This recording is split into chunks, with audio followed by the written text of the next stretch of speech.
entonces el reino del rey David. Ustedes saben lo que es que vamos a tener. Déjenme contarlos aquí. Vamos a tener 3 elecciones.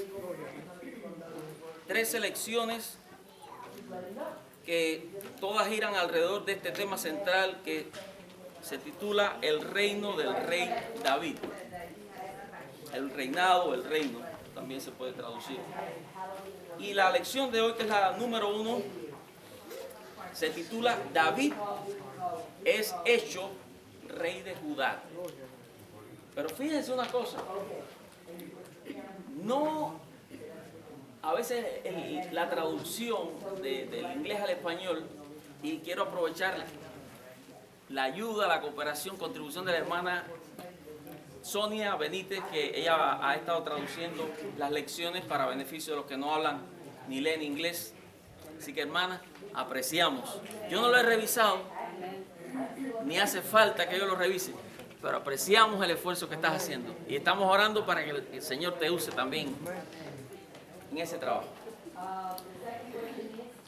Tenemos ya incluso los materiales en español de la primera y la segunda lección, ¿no es así? ¿Cuántos lo tienen? También tenemos unos folleticos que nos sobraron, no sé si el hermano Onti lo tiene por ahí. Él tiene todas las copias. Y esos folleticos que están en inglés, que son los originales, para los angloparlantes o los bilingües, que tienen 2 lenguas.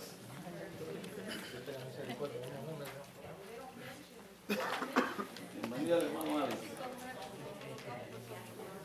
Entonces, como les decía, comenzamos con la primera lección de hoy, donde David no solamente es hecho, pero proclamado. Me gusta más esa palabra, esa expresión, proclamado rey en Judá, ¿verdad? Si ustedes notan las clases que tuvimos anteriormente, para situarnos un poco desde el punto de vista del género literario, ¿no? De la forma. Las clases anteriores que tuvimos, que fueron las clases sobre el plan de salvación. Si ustedes se fijan en el Nuevo Testamento, no son tanto historias, son discursos, se trabaja con conceptos, ¿verdad? ¿Qué cosa es la salvación, la santificación? Y conceptos como tales que tratan de apuntar a realidades espirituales, a experiencias. Qué difícil es, ¿verdad? Hablar de algo que no se ve, pero que se siente. Ustedes se han puesto a tratar de expresar lo que es el amor conceptualmente. Defínanme lo que es el amor. Qué difícil. Pero todos sabemos por la experiencia que hemos tenido, ¿no? Del amor. ¿Quién no ha experimentado el amor? Ahora, todas estas clases que trataron más bien sobre conceptos, definiciones, fórmulas doctrinales, ahora estamos transitando de ellas a un nuevo género, que es el género de las historias. Estamos enfocados en una serie de lecciones que van a basarse en textos que se llaman libros históricos. ¿Por qué se llamarán así? Bueno, yo quisiera que alguien me dijera. Cuando se habla de historia, ¿de qué se está hablando? De hechos que han pasado. De hechos que han pasado. Amén. ¿Otra definición? Cuando se habla de historias, ¿en qué se diferencia una historia de un discurso? Si pudieran definir, ¿eh? Son hechos reales, ok, pudiera ser. Sucesos registrados, ajá, que ocurrieron en el pasado. Sin embargo, los que están contando esa historia, ¿verdad? Los que la están escribiendo, la escriben desde el pasado o del presente. Es interesante. ¿Ah? ¿Cómo se llama? En el presente hablando del pasado. En el presente hablando del pasado. Por ejemplo, ¿quién escribe la historia de cada uno de nosotros? Ustedes saben, a propósito de eso, que la identidad de una persona o de un grupo o de una nación incluso tiene que ver mucho con la historia de esa nación y cómo se escribe. todos, de cierta manera, tenemos una historia que contar acerca de nosotros, de nuestra familia, de nuestra congregación, ¿no es cierto? Y esa historia, en su conjunto, es lo que pudiéramos llamar la identidad, lo que identifica, según nuestro punto de vista, nuestra vida, nuestra persona, lo que somos hoy. Ya tenemos cierto grado de madurez para pensar en una trayectoria que hemos recorrido.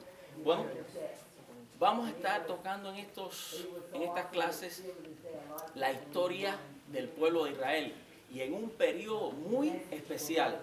Ya lo iremos describiendo poco a poco. ¿En qué consiste este periodo tan especial de la historia de Israel? Que por cierto, para ir cerrando el lente, ¿verdad? Es la historia de ¿quién? Del pueblo de Dios. Pero en especial, si hablamos en términos de tiempo, de periodo, porque la iglesia, ¿estamos en el tiempo de la iglesia? El reino del rey David. Estoy haciendo preguntas simplemente para ubicarnos un poco en el tema. De forma libre. Siéntanse tranquilos. A nadie se le está evaluando. ¿En qué tiempo estamos? ¿En el tiempo de la iglesia ya? ¿Ah? ¿Sí o no? ¿Aquí en esta historia? ¿No? No. No estamos en el tiempo de la iglesia. ¿En qué tiempo estamos?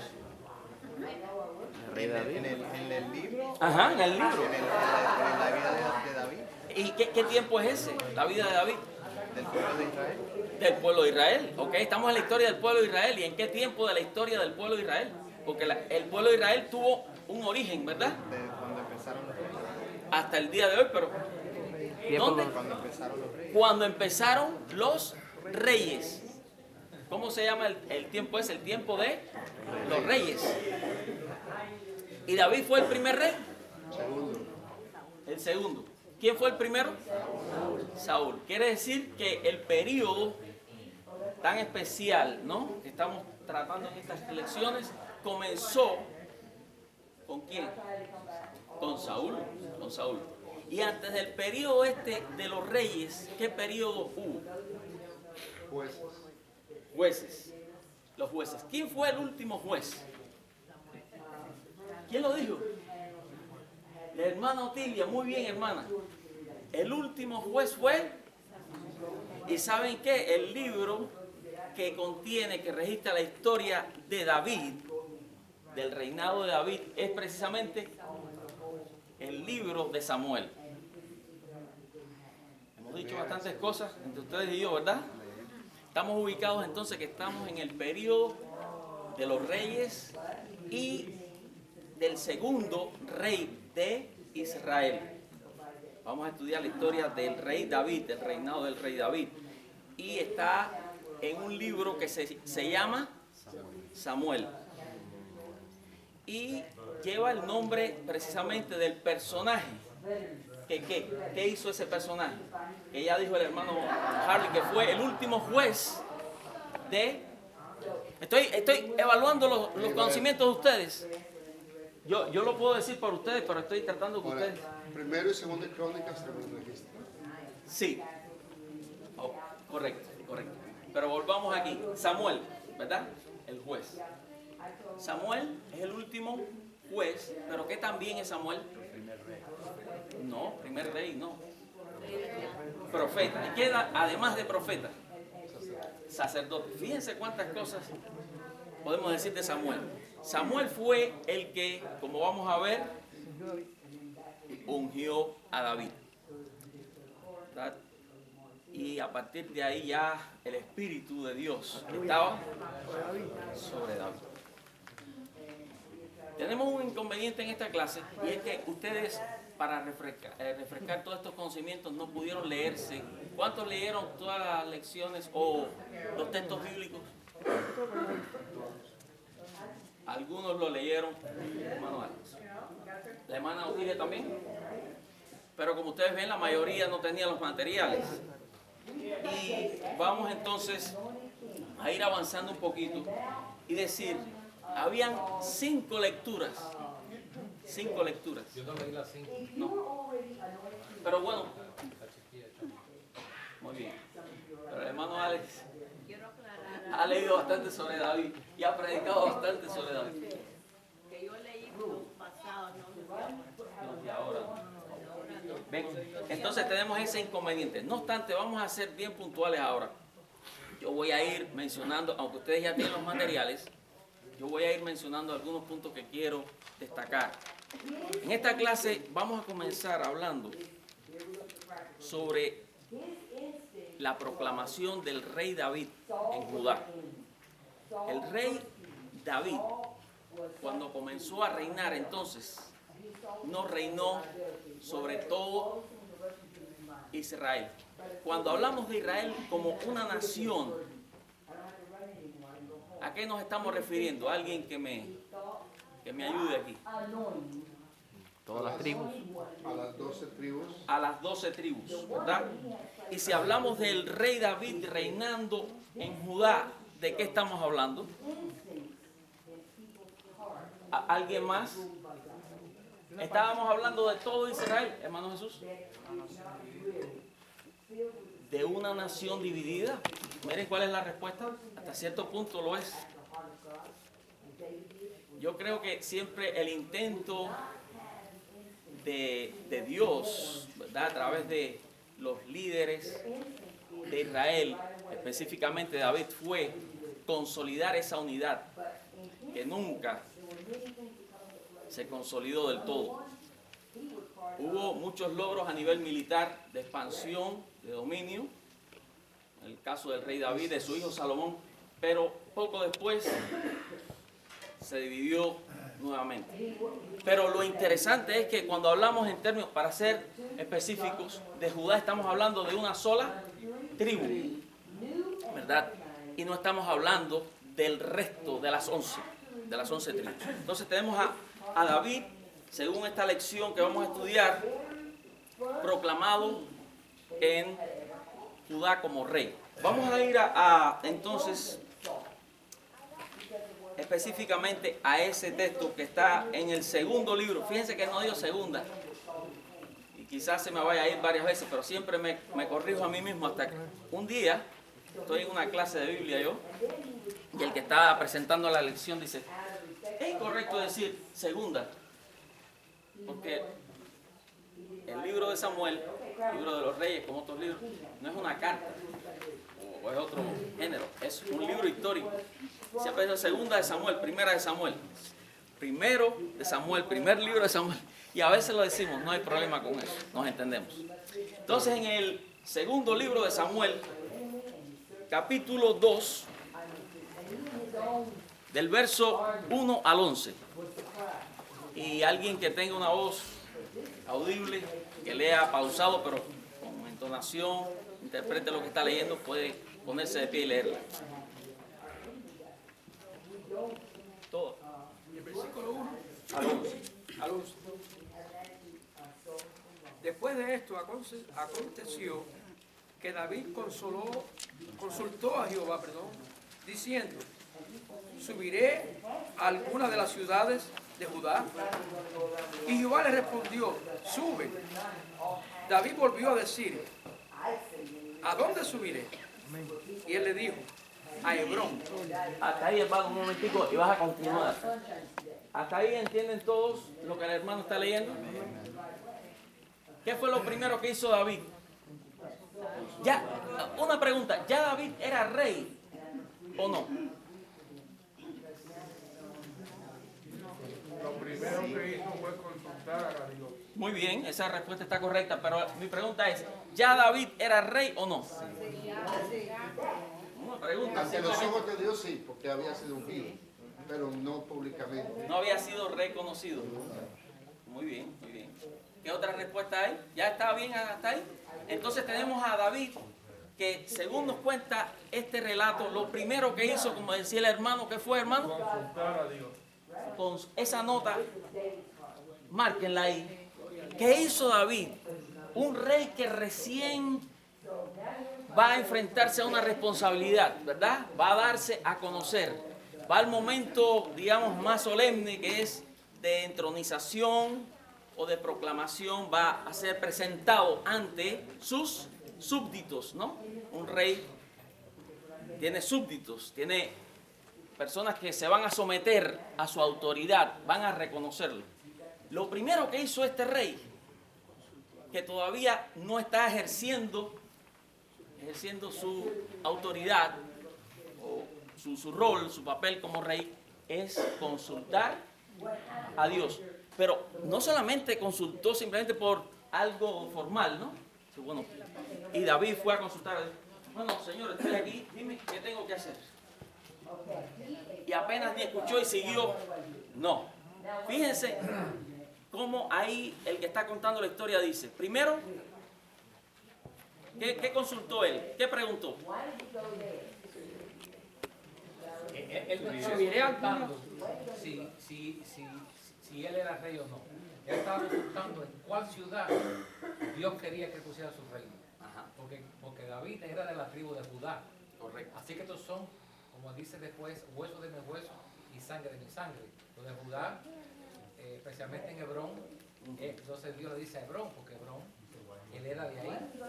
Porque muchos se burlaron contra él y decían, tú vienes aquí con estos mercenarios, porque él andaba con 400 hombres que no estaban organizados. Presten atención, todos están aportando aquí. Fíjense lo que está diciendo el hermano Alex.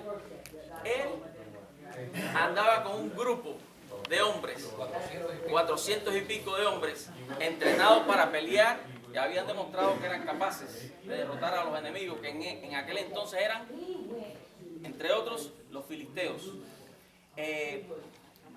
Pero dice el hermano Alex que él no estaba consultando a Dios porque él Se sentía inseguro. se sentía inseguro de ser rey. Quería saber en qué lugar de ¿En Judá qué lugar de Judá? debía sentar su rey. Fíjense la primera pregunta, hermano santo. ¿Cuál fue la primera pregunta cuando él consulta a Dios? Subiré a alguna de las ciudades de Judá. Específicamente le está preguntando a Dios en la consulta. A alguna de las ciudades, no de Israel, sino de Judá. Y ahí no se quedó. Y dice que Y Jehová le respondió, sube. David volvió a decir, ¿a dónde subiré? Y él le dijo, a Hebrón. fíjense como el diálogo, ¿no? No solamente subiré alguna, sí, sube, le dice el Señor. Pero él no se queda ahí, él aún sigue preguntando, ¿y a cuál de ellas? En esto, la importancia que yo le encuentro, ¿ustedes le encuentran importancia a esa conversación de David con Dios? Debe ser importante, ¿no? Pero ¿en qué consiste la importancia? En aclarar el punto. Él quiere saber claramente en los detalles más pequeños, ¿verdad? Porque si no, simplemente, bueno, sube. Sí, pero ¿a cuál? Entonces, aquí yo veo una lección para nosotros. No sé si ustedes la ven. Amén. ¿La ven? Muy bien. A veces nosotros tenemos, a veces no, la mayoría de las veces tenemos agendas. Y cuando vamos a consultar a Dios en cualquier asunto, apenas lo decimos porque como pura formalidad, pero en realidad estamos dispuestos a escuchar lo que Dios tiene que decirnos, o en realidad queremos saber nosotros lo que Dios tiene que decirnos acerca de cualquier asunto. Y David, ahí mostramos su interés en saber específicamente qué es lo que Dios quiere. Y nosotros a veces decimos, yo sé que Dios tiene un propósito para mi vida, pero no sé específicamente cuál es, sé que es alguno, pero no me dispongo o no me esfuerzo, me dedico a esclarecerlo, a aclararlo, como dice el hermano. Entonces es importante esa actitud de David, aun cuando sabe que es rey y sabe que ya tiene la aprobación de ir a una de las ciudades de Judá, pero también él quiere saber específicamente, y Dios le dice a Hebrón. Continúa, hermano. David subió allá y con él sus dos mujeres, Ahinoam, Jezreelita, y Abigail, la que fue mujer de Nabal, el de Carmel. Llevó también David consigo a los hombres que con él habían estado, cada uno con su familia, los cuales moraron en las ciudades de Hebrón y vinieron los varones de Judá y ungieron allí a David por rey sobre la casa de Judá. Y dieron aviso a David diciendo: los de Jabes de Galaad son los que sepultaron a Saúl.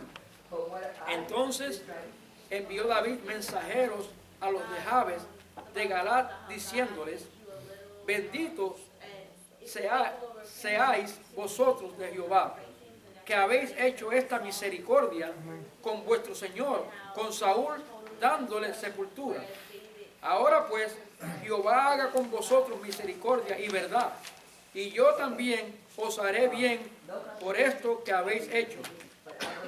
Esfuércense, pues, ahora vuestras manos, y sed valientes, pues muerto Saúl, vuestro señor, los de la casa de Judá me han ungido por rey sobre ellos. Pero Abner, hijo de Ner, general del ejército de Saúl, tomó a Isiboset, hijo de Saúl, y lo llevó a Manaín. Y lo hizo rey sobre Galaad, sobre Jesurí, sobre Jezreel, sobre Efraín, sobre Benjamín y sobre todo Israel. De 40 años era Isiboset, hijo de Saúl, cuando comenzó a reinar sobre Israel. Y reinó 2 años. Solamente los de la casa de Judá siguieron a David. Y fue el número de los días que David reinó en Hebrón sobre la casa de Judá 7 años y 6 meses. Muy bien, hermano. Gracias. Basado en esa información que ya hemos recibido, ¿cuánto fue el tiempo entonces que David reinó en Judá? Sobre Judá. 7 años y 6 meses. Para ser específico, lo último que escuchamos. Quiere decir, cuando Dios le dice, si sube a una de las ciudades, a la ciudad de Hebrón, él va allí. Y dice que cuando él llegó allí, ¿qué pasó? Una cosa es leer y otra cosa es...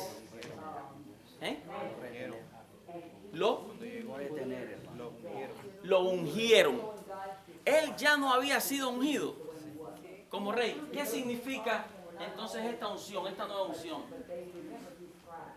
Para ustedes, es una pregunta. Yo quiero un sentido de seguridad, porque cuando esta gente llega con David, yo en mi mente, cuando yo estudiaba esto, es como una procesión, posiblemente de 2.500 a 3.000 personas. Eran 400 hombres casados y con hijos y con esposas, más todo lo que venía con ellos. Háganse la idea de una procesión de casi más de 2.000 personas entrando a la ciudad. La economía ahí se levantó. Eran 2.000 y pico de bocas que había que alimentar, negocios nuevos, y había... Ya, y este punto de vista, fíjense qué interesante. El hermano Ale está pensando como todo un economista. En ese tiempo, no sé cómo habrá funcionado, pero si alguien llega a una ciudad así con todas esas... Cambió la estructura. Ese séquito social. La estructura social, 400 hombres con sus mujeres, más la familia de David también. Que muchos de ellos no conocían la estructura familiar, porque muchos de ellos habían sido hombres cuatreros, ladrones, venían de... Y David fue como un padre para ellos. Y le enseñó a ellos muchas cosas. Entonces ahora esta gente con concepto familiar entra y tienen que mezclarse con la sociedad, ¿no? En Hebrón. Mientras que Y una sociedad que está bien estructurada, porque salieron al encuentro de ellos, ¿quiénes? los de Jabes. Los de Jabes, pero también de ahí de Hebrón. Sí, los de Hebrón, sí. Los ancianos, ¿verdad? Los príncipes, los que estaban representando a los ciudadanos de Hebrón. Qué interesante, fíjense cómo vamos despacio, ¿verdad? Pero vamos imaginándonos o tratando de apreciar la importancia de esto. David llega con todos sus hombres que están entrenados para la pelea, pero que habían encontrado, como dice el hermano, en David la figura de un padre, de un líder, que no solamente los entrenó, pero les enseñó misericordia y ese sentido de compañerismo, de perdón, de hermandad, ¿no? Y estos hombres llegan a Hebrón. Y ahora cuando lleguen a Hebrón, donde nuevamente, digo nuevamente, David es ungido. Y mi pregunta era, ¿qué significado tiene esa unción? Nuevamente, porque ya él había sido ungido originalmente, y no solamente ungido como un rito, una ceremonia, sino que dice el que cuenta la historia que el Espíritu de Dios vino sobre él y se apartó. ¿De quién? Del rey anterior, de Saúl. Y ya Saúl lo miraba con recelo.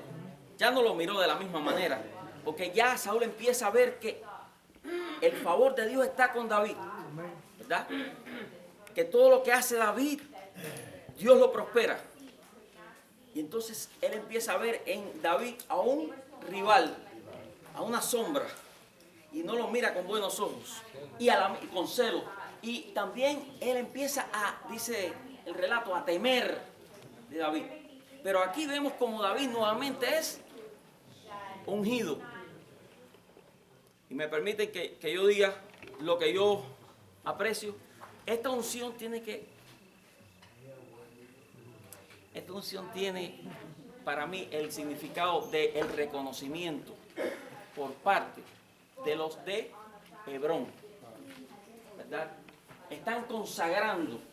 No es que no tenga el significado, digamos, espiritual.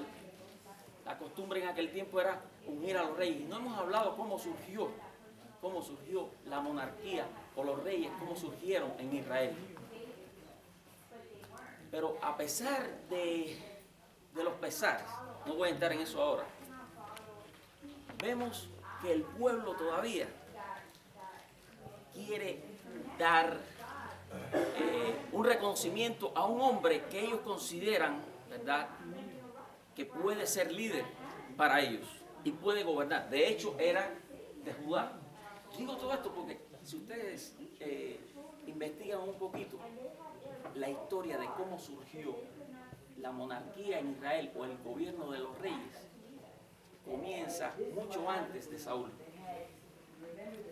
En el tiempo de los jueces, y eso se los dejo para que ustedes lo investiguen. Fíjense, yo estoy hablando despacio, pero quiero que ustedes lean y se interesen por el tema que estamos desarrollando.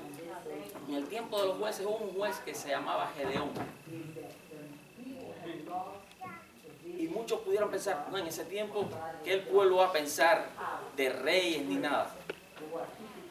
¿Cuál fue en ese momento cuando Gedeón estaba suscitado por el Espíritu de Dios gobernando en el tiempo de los jueces, en un periodo, al pueblo de Israel? ¿Qué sucedió? Que Gedeón los libró de los madianitas. Y al librarlo de los madianitas, ¿qué hizo el pueblo? Le pidió a Gedeón, ¿qué cosa? Que reinara sobre ellos. Fíjense, estoy hablando desde el tiempo, estamos en Jueces, el libro de los jueces. ¿Y cuál fue la respuesta de Gedeón? No, si ustedes tienen un señor, un rey ya, ¿quién es? Dios. Qué respuesta más buena, ¿verdad?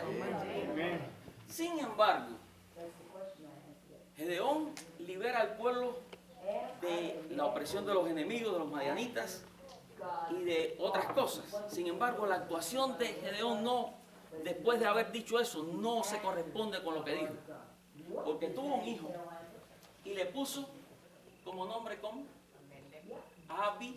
Abimelech. ¿Ustedes saben lo que significa Abimelech? Dios falso, Dios falso. Bueno, mi padre, mi padre, Melech, rey, mi padre es rey. Aquí hay algo que no está muy claro. Y empieza él a actuar de una manera en que empieza a recolectar los arcillos de oro y empieza a ocuparse de lo que es la organización del culto y todo esto. En resumidas cuentas, Abimelech terminó en una forma tan bochornosa, desviando al pueblo otra vez a la idolatría y al pecado, y él mismo fue muerto vergonzosamente. Quiere decir que ya desde ese tiempo de Gedeón el pueblo estaba pidiendo rey. Fíjense ustedes, pero cuando llegamos a Samuel, al libro de Samuel, en Samuel, 1 Samuel 8, el pueblo, cuando Samuel ya era viejo, el pueblo le dice, mira Samuel, tú has puesto a gobernar a tus hijos, pero tus hijos no son como tú. Ellos no son como tú. Es decir, ellos no tienen los mismos valores, no son personas honestas, no son personas justas, están pervirtiendo el... Y eso es un patrón. Elí, lo mismo. Elí también, fíjense, ahí mismo está. Los hijos de Elí, Los hijos de David, lo mismo. con la excepción de Salomón. Entonces, Y hermano, perdón, sí, no, no. porque yo he fui bastante. No. Pero quiero decir esto, este problema que tú dijiste, de esa palabra que usaste, la monarquía, Sí. de dónde nace. ¿Quiénes son esta gente? Esta gente son nadie. Nadie. Mira, David es un pastor de ovejas y Saúl es un pastor de mulas. Entonces, sí, porque eso Sí. pastorear mulas, es lo que hacía él, y burros y esas cosas. Entonces, esta gente de sangre azul, ¿quién era? Era nada. Después, con educación, Eso mismo estaba pensando yo. sangre de gente azul, uno los busca y busca que vas a ver que salieron de la basura y Dios les plació sacarlos de ahí, porque ellos no nacieron con una cuchara de oro en la boca. No, para nada. Eran nadie. Para nada, ellos eran nadie. Eso es muy bueno que sea dicho. ¿Por qué? Porque cuando el pueblo, fíjense, le dice a Samuel, óyeme, tus hijos no son como tú. Por lo tanto, nosotros queremos que un rey como qué, como las otras naciones. Esta idea de tener un rey, aquí sí se dice por lo claro, el pueblo lo está pidiendo porque el pueblo tiene la influencia de quién. El ejemplo de los vecinos. ¿Habían reyes alrededor de Israel? Sí. Todas las naciones tenían rey, pero hasta ahora, ¿quién había sido el que había representado a Israel? Independiente de los hombres los líderes que venían y se iban. ¿Quién es? Jehová, Dios. Una teocracia en el sentido de la paz. El poder el gobierno es no es demo es pueblo. El poder o el gobierno del pueblo. No, ahora es teocracia. El gobierno es de Dios. Sin embargo, ellos le dicen ahora a Samuel, queremos un rey como las demás. Fíjense cómo toda esta ideología, este deseo, este anhelo, hermano. Claro, que yo estaba pensando, yo esta semana estaba leyendo ahí en Primera de Samuel acerca de Elí, y la familia de Elí, los hijos, como la hermana les decía, se habían apartado, y Elí no los había estorbado, se habían apartado de Dios, y Elí nunca los estorbó, y en cambio Dios le da a Samuel unas palabras, le dice el juicio que él iba a traer sobre él y sobre su familia por causa de cómo ellos se habían apartado. Y yo pienso que este asunto que tú decías de pedir un rey, cuando Dios les había dicho que él iba a ser su padre, que él iba a ser su rey, eso es algo que no le agradó a Dios. Pero ellos querían ser como las otras naciones. Querían ser como las otras naciones que tenían un rey. Que tenían un rey. Y cuán importante es que nosotros sepamos, hermanos, que nosotros debemos ser como nuestro Dios quiere que seamos. No igualarnos a otras naciones o querer ser como otros. Porque Dios, hermanos, somos un pueblo especial. Dios nos había hecho a ellos especial. Pero ellos codiciaron esa forma de vivir. Y les trajo sus consecuencias por eso. Ya para tener, pues sonó la campana. Muy bien, hermana, muy bueno. Lo que quiero decir con esto, hermanos, fíjense, un pueblo pidiendo rey, finalmente lo tienen. Pero el mismo Dios dice en su diálogo con Samuel, porque cuando a Samuel se le pide rey, Samuel se sintió, ¿cuál es la palabra? Despreciado, y sintió que el pueblo estaba despreciando el gobierno de Dios. ¿Y saben lo que le dice Dios? Ellos piden rey, vamos a dárselo. Samuel, no lo tomes tan personalmente, diríamos ahora. No te han despreciado a ti, me han desechado a mí, pero vamos a darle rey. Y vino Saúl y ahora estamos estudiando a David. Y hermano, y eso se llama la voluntad permisiva de Dios. la voluntad permisiva. Dios permite. Que Dios diga que Nosotros- sí, no quiere decir que Dios está de acuerdo. No tiene que estar de acuerdo, sin embargo, Dios permitió. Y continuaremos estudiando, hermanos. Simplemente ha sido una introducción. Les sugiero que lean las lecciones o los textos de la segunda lección. ¿Verdad? Ahora después de dicho todo esto, que Dios les bendiga.